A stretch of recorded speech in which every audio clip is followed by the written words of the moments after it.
Right, hey guys.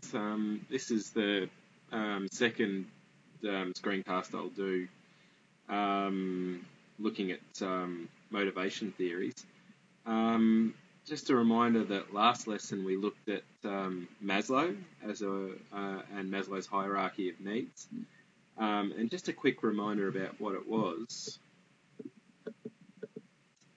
Maslow basically developed this hierarchy that represents basically all of the needs of human beings. So we start with physiological needs, and we work our way up. And basically the idea is that this stuff here, like social needs, love, affection, sense of belonging,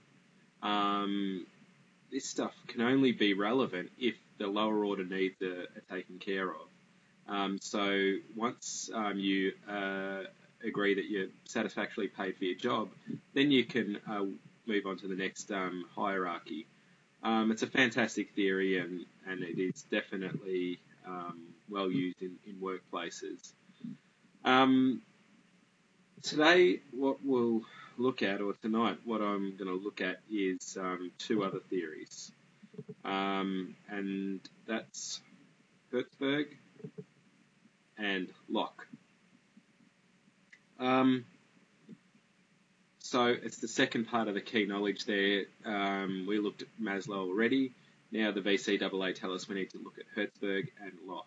Okay, so all three must be covered. All three are examinable, and I've seen them on every single exam so far. So you're going to be asked on it, guaranteed. It's just a matter of who you're going to be asked on. This is an example of the 2011 exam. Ellen's advertising agency has recently employed 6 graduates. After 6 months, 3 of the graduates have resigned due to low job satisfaction.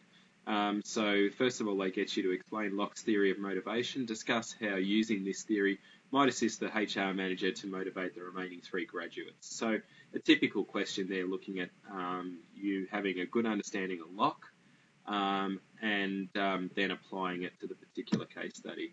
So this is Herzberg, first of all. This is Mrs. Malone's favourite motivation theory. I mean, you can have a favourite. I think you'll sort of connect to one of them in particular. But remember, there's no one best way to motivate. These are just theories, and the best managers will look at what their team is and how look at individuals as well, and work out what makes them tick. But anyway, what he did, this is back in the 1950s. This is ages ago. This is even before I was born that this was done. He interviewed 200 engineers and accountants and basically asked them what made them feel good about their work. So this stuff about, motivation and getting people to work hard has been around for a long, long time. Basically, then he looked at what factors made them feel that way and extrapolated Maslow's theory by identifying two levels of need. There he is, there in his nice little suit. All right, I've had to re-record the hygiene factors slide only because there's a couple of mistakes or a couple of things I wasn't happy with. So hygiene factors were one of the factors identified by Herzberg that affects motivation. Remember, he wrote this, or his idea was this two-factor motivation hygiene theory. So this is the first factor. Basically, it involves the environment in which people work. That's what hygiene factors are. So looking at things like physical conditions, too hot, too cold, noisy, the pay levels, whether it's reasonable or whether it's too much, whether it's not enough. Job security, are you worried about your safety of your job at the end of the day? Interpersonal relations, that involves looking at your interactions between colleagues, whether you're respected by your colleagues, workplace bullying, not a great manager, etc., etc., and job status, whether you feel like your job holds some sort of prestige or respect. And basically, the thing you've got to understand about hygiene factors these factors will provide either dissatisfaction or not dissatisfaction, or there's no dissatisfaction, but they will not motivate. Okay, so let's make sure we're clear on that. Okay, hygiene factors. So you can give people great physical conditions, fantastic pay, brilliant job security. You've got a job for the rest of your life here. Interpersonal relations are great. Job status is fantastic. Okay, but all you'll get out of people by providing them with this, employees, is that there'll be no dissatisfaction. Okay, but you're not going to get necessarily motivation. Well, not necessarily you're not going to get motivation. So the example here I've got, just say Mr. O'Loughlin says at a meeting, oh yeah, I'm really keen for my staff to be motivated. So what I'm going to do is buy this ping pong table for the staff room. Okay, look, the only thing that will achieve is that we may report to being a little bit less dissatisfied with our jobs, but hardly going to motivate. I'm not going to get out of bed and try really hard at my job because I've got a ping pong table at school. Okay, so it only has a bearing on whether you're not dissatisfied with your job. And just another example there, would you work any harder or be more motivated if we purchase brand new desks and fancy swivel chairs for each of you? And look, you wouldn't. All you'll be at this stage is just not dissatisfied. Okay, I mean, it might be great to go to a class with this brilliant equipment, but at the end of the day, all it's going to do for you is mean that you're not dissatisfied. It's not going to affect motivation or satisfaction at all. Okay, so let's be real clear on that. I would say. So he then, so hygiene factors, this was his two-factor theory, remember? So the first factor was hygiene factors.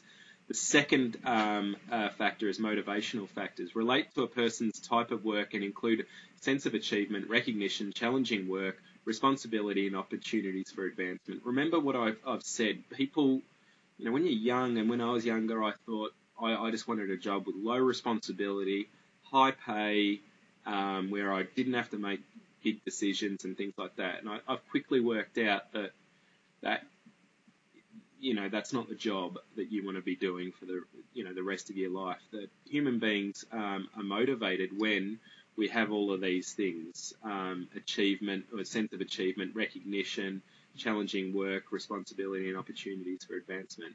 So the job itself motivates as long as the work environment is acceptable. So the implication of this basically is that you can't have all of this stuff here, recognition, challenging work, responsibility, and then have terrible working conditions. Okay, so you can't necessarily only take care of motivation factors. Okay, what you've got to do is make sure that your hygiene factors have been taken care of, and then consider all of these motivational things. And classic example is, again, to talk about schools and achievement. A school may be the greatest place to work, even if it may look a bit run down and worn, if all the motivational factors are taken care of. So, there's some schools that go better than us on their VCE results that don't look as good as ours. I mean, ours is a fantastic looking school. If you see it from the outside, it's brilliant. And look, we do well, median VCE study score or subject score of 32 or 33, it's fantastic. But there's schools that go better than us with worse conditions. And what do they do? What is it that's different? Okay, or why do teachers want to work at those places? It's because, it might look a little bit run down, or the facilities may not be brilliant, but all of these things are taken care of: the sense of achievement, recognition, challenging work, opportunities for advancement, all of those things. These are great places to work at. So again, just remember, basically, if you want to motivate your team, don't throw millions of dollars at window dressing, nice desks, all of that sort of stuff. You need to really consider these motivation factors as well. So the same goes for a government. A government could pour billions of dollars into the best-looking schools with amazing equipment, but basically, if the motivational factors don't exist, they're not going to retain staff.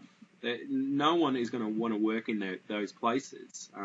It may be brilliant. You may love going to work each day and, oh, this is where I work and how good are my buildings and all that sort of stuff. But basically, if they're not taking care of all of these things here, giving you opportunities for advancement or giving you challenging work, then you're not going to stay there long. You will not last at that particular job. So this is the book basically puts up this graphic or uses this graphic. So basically motivational factors are these ones here: achievement, recognition, personal development, stimulating work, responsibility and advancement. And basically if these are taken care of, what we get is satisfaction. Okay.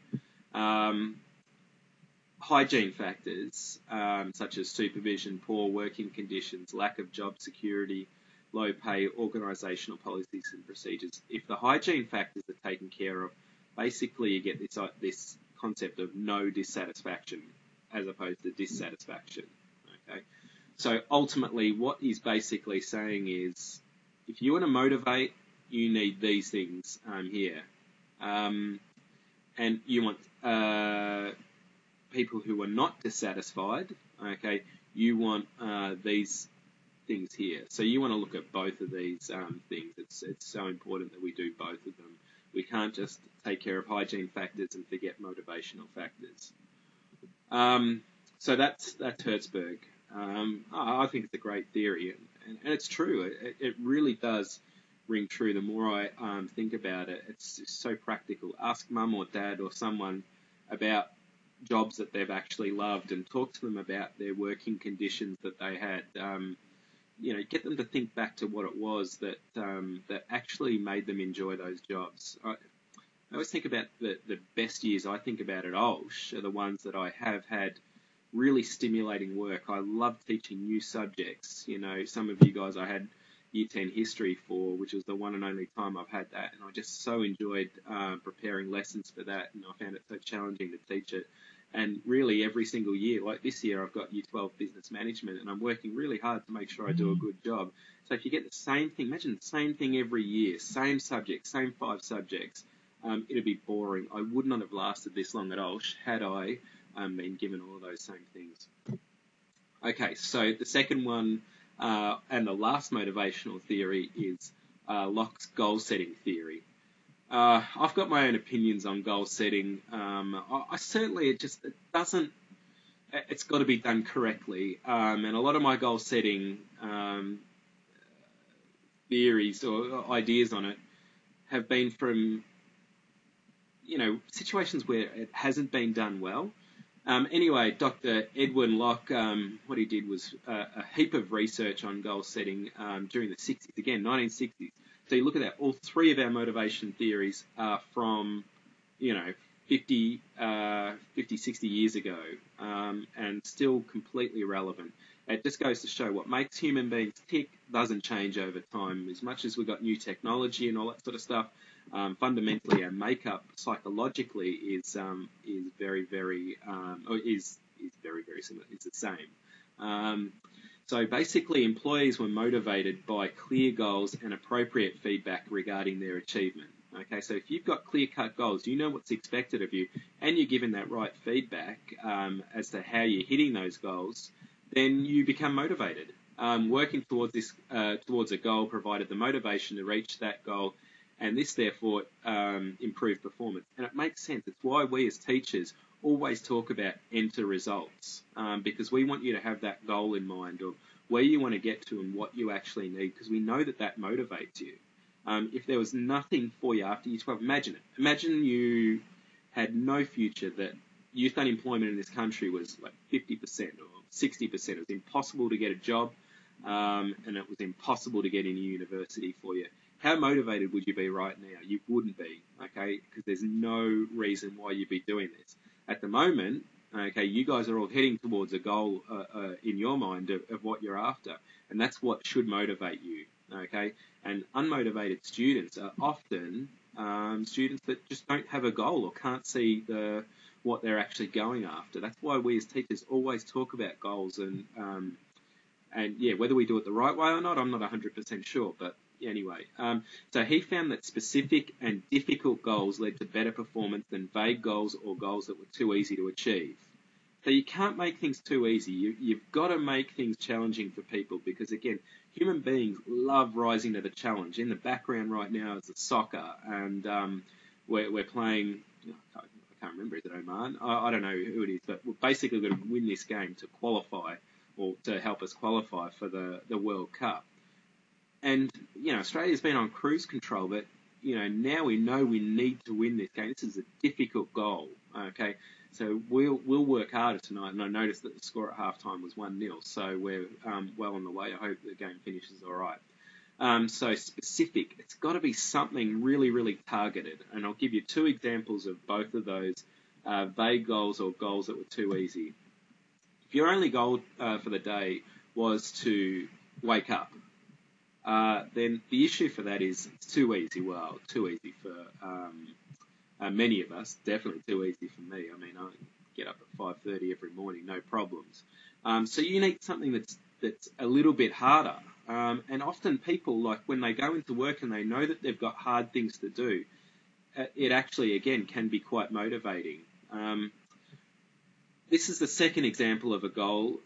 Try my best and never give up. And you guys, do you remember back 2 years or 3 years ago when you had to write those goals as part of your homeroom report? Well, I'll be honest with you and say that they were terrible. It was a waste of time because what used to happen is you used to just make them up on the spot, put some dribble down that you knew just needed to sort of get done, and we whacked them on the report. And I never really followed it up. I tried to get people to think about it a bit, but and girls used to write stuff like this all the time. Try my best or try harder.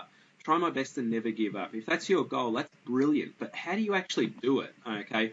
So the issue with this goal is it's too vague. How do you actually achieve it? How do you try your best? How do you never give up?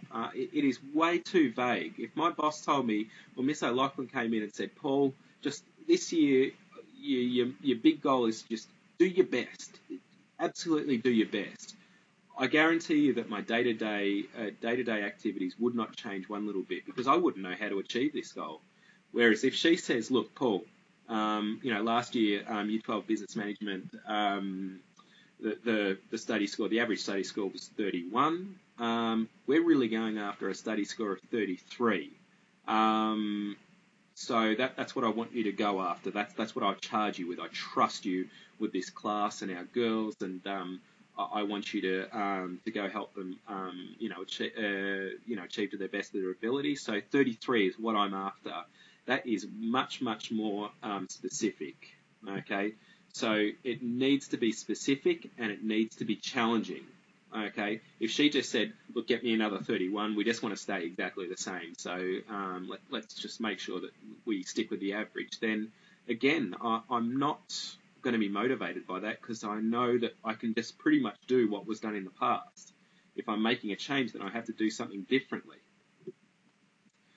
So these are the things that goals need to be: clear, specific, and provide a challenge. You've got to be committed to meet the challenge. And that's really, really important, that once a goal's been set for you, you have to sort of agree with that goal. If you don't agree with it, then you're not going to be able to achieve it. That's so important, okay? And that's the reason why you guys, 2 or 3 years ago had to write those goals yourself on the report. There was no point us setting a goal for you because you don't take ownership of that goal. So it was important that you guys set it, because the theory was that then you'd be more inclined to meet that goal. And I knew you never looked at those goals once. If you did, great, good luck to you. So yeah, you've got to be committed, and you've got to agree to the goal. You can't just walk out of a meeting. And I mean, if Miss O'Loughlin said, right, listen, Paul, last year they got 31. This year I want the average score to be 44. There's no way I'm going to walk out of that meeting. I'm just going to go, she's nuts. I'm not going to be able to do that, and I'm going to actually be less motivated because I just think she's in La La Land. So, when you negotiate agreed goals, both parties need to sort of agree and be committed.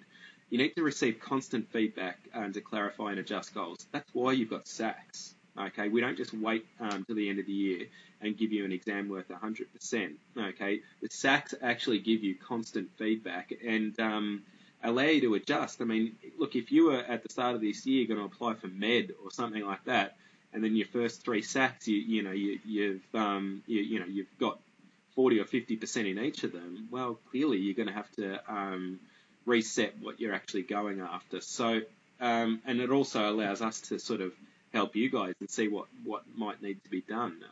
So receive constant feedback. It's just so important. You can't set someone a 1-year goal and then check with them a year later and go, what, you didn't achieve it? You've got to look after a month or a week or 2 weeks, depends on what the goal is. You've got to recognise efforts being made. So even if it's meeting part of the goal or a subtask, then that's fantastic. Celebrate it. Let people know that they've done fantastically in a meeting of goals. Like, again, to go on about this improvement of the study score, if Miss O'Loughlin had set me a target of 33, get me into the office after a month and say, well, right, Paul, what happened in SAC 1? How did they go? And I go, yeah, they did well. Look, the average score was 16 out of 20 or something like that. And then she says, like, fantastic. You're making all the right noises. You're doing a great job. And I walk out of there with a bit of a swagger thinking, oh, this is good. I'm enjoying this. So you need to recognise people. And again, to go back to Herzberg and things like that, it's not necessarily that I have to be bought something or given a pay rise or anything like that. Just that recognition itself and the acknowledgement that I've been working hard is often enough for people. So that's important to note. The goal or task must not become so overwhelming that a person loses motivation. And again, that's that one I was talking about. If she said, listen, Paul, average study score of 47, I would get SAC 1 results and I'd realise that it wasn't going to happen and I would lose motivation. I'd start looking on a Saturday morning at the newspaper trying to find out which school I'm going to be teaching at next year because I don't want to work in a place like this. So an example is, and we all know Neil is probably going to struggle. I think he's going to get replaced in the next sort of couple of weeks. I think it's imminent. I mean, again, I'm not sure what Melbourne's targets were for him when they appointed him. And maybe he's actually hitting some of his key performance indicators. I don't know. They haven't made that public. But if they replace someone and they say to that someone, listen, this is a non-negotiable, we must win a premiership next year, he's not going to win a premiership. So they might say, listen, we won 2 games or 3 games in 2013. We're after 5 wins, okay? But even still, what they need to do is have other targets other than wins.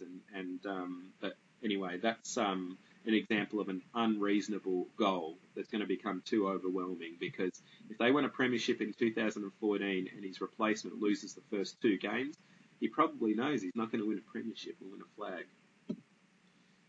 Is it still relevant? And I've said yes. I mean, there's a reason why it's in management textbooks. I remember first year I did all this stuff. First year uni, you guys who do management at uni will hear this stuff all over again. So it's been used by organisations and individuals over the last 40 to 50 years. Goal-setting theory is something accepted as necessary for our successes. And by following goal-setting theory, we develop a sense of purpose, our motivation improves, and performance improves as a result. So going back to the start of it, like I said, I'm not sure where I'm at with that. If goal setting is done properly, it's brilliant. If it uses the approach that we probably did 3-4 years ago at Olsh, with you guys, it was rubbish. It was just useless. So that's goal setting. This is the graphic from the textbook again.